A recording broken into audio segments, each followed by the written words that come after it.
Chris, 7 goals to Zip in that first quarter. Was that as good as you played all season? Yeah, I think it probably was. But I think you've asked this question before and I always struggle to answer it.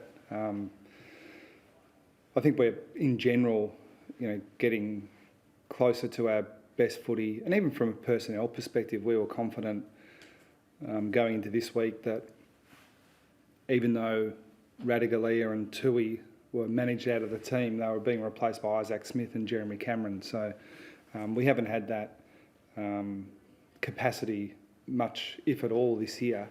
So I think even that alone is a sign that we're sort of getting back to the position that we'd like to be. And yeah, pretty common. Like the first quarter was dominant, obviously, but just generally it feels like we're getting close to our best footy, which we're pretty confident that's going to be hard to beat. What was the most pleasing aspect about tonight?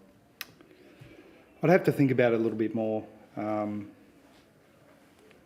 after reviewing the game, but I think this is not necessarily the most important bit, but we're really pleased with what we're seeing from Tanner Bruin and Jack Bowes. And, there's a strong chance that if we had better availability earlier in the season, that some of those kinds of players, Ollie Henry might be in that boat as well. They may not have got the opportunity that they have got. So there's always a silver lining when you have some availability issues. And, the downside has been we haven't managed our list the way that we sought to do, but we have got some opportunities, some younger players, and I think we're seeing the fruits of that now. What do you make of Brian Myers' performance in this 100th game and also the social media storm later in the week? I thought his game was really good. I'm not across the social media stuff, but thank God. I'm smiling because you're not supposed to have favourites, but it's hard not to like him as a coach. He's a unique player, and his decision making is elite. He takes some options that sometimes don't come off, but at least from my perspective, he has that licence. When you go for some of the options that he takes, you're going to miss some of them. But on balance, it's clearly a net positive for us. And there's that we had a highlights video for him yesterday for his 100th. It's a pretty good package, that one. He's put together 100, really, really nice games, and there's some brilliant sort of individual sort of finishing type examples in there. But what's hard to capture on a highlights video, or if you only watch him casually, is just how hard he works and how important he is to the way we play. And I think that's been recognised a little bit more, which is nice in a way, but I don't think it would worry him either way, which is another reason that I like him. You mentioned Sav and Zach. How do they get back into this team? Well, we just don't think in terms of what's our best 22 when we have to pick it. We just haven't thought that way for a long time, and I think it makes it a lot easier for everyone to understand, but most importantly, the people internally to understand it, because we've got a track record. We don't think about trying to sit down at any stage during the year and go, if we had to pick our absolute best 22, what would it look like? We just wait until we get to that week and pick the appropriate team for that moment. And it rarely, if ever, gets to the point where we're thinking, we're just locked in. So we'd like to have cohesion and continuity with our players, but not at the expense of having 30 or 32 guys that you'd be happy to play any week. Are you still trying to experiment, I guess, and find out more about the roles players can play? Or, like, for example, Sam De Koning looks like he's settled back, and personnel plays a part, but the Henry brothers at either end of the ground, are you settled on where sort of the best roles are for those players? Yeah, we think we are, but they're flexible, so their best roles are multifaceted. And we try to work, look, it's not as if we're on top of the ladder. We're not Collingwood at the moment. We're not sitting there going, okay, let's muck around with, an experiment, to use your word, with our team. We're fighting for a spot in the 8 at the moment.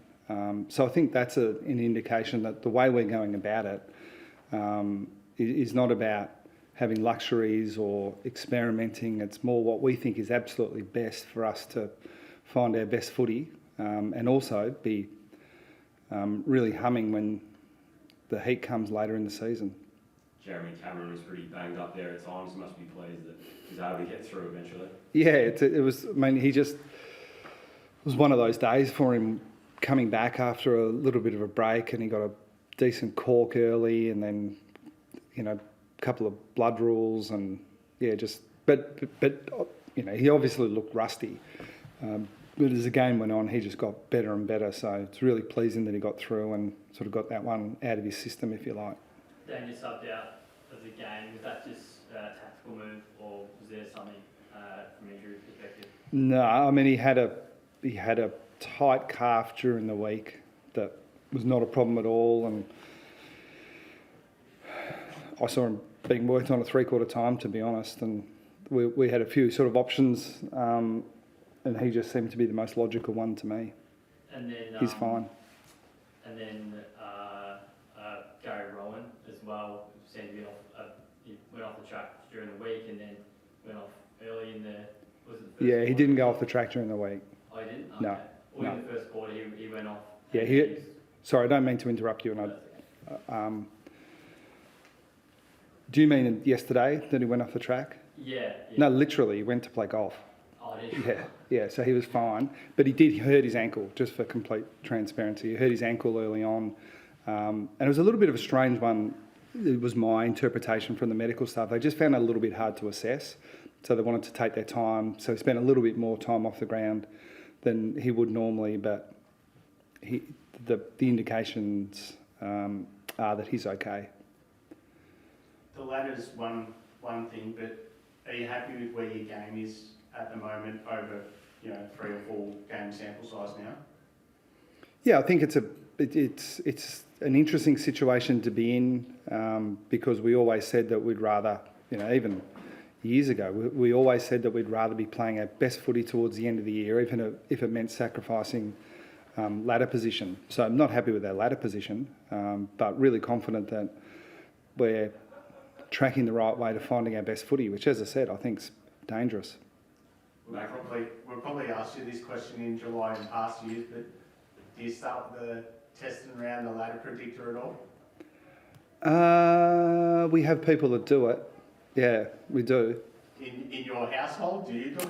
No, well, I'm a part of it. I mean, I manage these people, so but again, it's like there's a whole lot of things that coaches and analysts and support staff do that the players should never see. So we always look at it from the perspective that we need to be across that, but they don't. Max Holmes had a career high disposals night tonight. What did you like about his game? Oh, everything. Thought he was super tonight. Like he's a really penetrating player. He's got some improvement left in him, which is exciting. But tonight, I think sort of was a good example of some of the things that he can do, and there's a bit of a point of difference in the way he plays in our team, sort of compared to some of our other midfielders. But yeah, I loved his game tonight. Are you hanging out to test this against a top 4 side? Essendon were fit, but Brisbane's one of the, top 4 at the moment? Yeah, I mean, you only have to look at our draw really quickly to see we play good teams all the way on the way home. So, yeah, really looking forward to it. But again, we're trying to keep each other accountable to the fact that we're working on us. And I get it, but I don't really subscribe to the fact that, we'll really see where we're at when we play Brisbane at the Gabba. Like we'll just throw everything at that one, and irrespective of the result, we'll throw everyone at the next one.